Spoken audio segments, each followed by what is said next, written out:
आज हामी मल्टिपल प्याकेजको डेलिभरी कसरी गर्न सकिन्छ भनेर हेर्न गइरहेका छौं। ट्रिप आएपछि एक्सेप्ट गर्नुहोस् र तपाईले त्यही कतिवटा ठाउँमा पुर्याउनु पर्ने स्टपहरू देख्नुहुन्छ।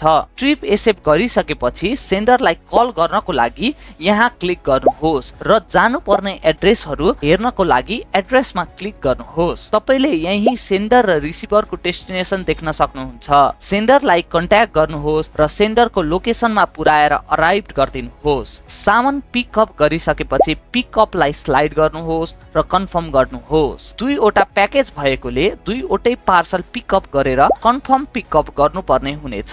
त्यसो गरिसकेपछि पार्सल ड्रप गर्ने पहिलो डेस्टिनेसनमा पुग्नुहोस् र अराइभलाई स्लाइड गरिदिनुहोस् र पहिलो सामान दिइसकेपछि कन्फर्म डेलिभरीलाई स्लाइड गरेर डन गर्नुहोस्। त्यति गरिसकेपछि अर्को ड्रप अफ लोकेसनमा पुगेर सेम अराइभलाई स्लाइड गर्नुहोस् र पहिलेकै जस्तो डेलिभरी दिइसकेपछि कन्फर्म डेलिभरी गरेर डन गर्नुहोस्। यति गरिसकेपछि तपाईको यो राइड ट्रिप गोल बोनसमा डबल टिप काउन्ट हुनेछ।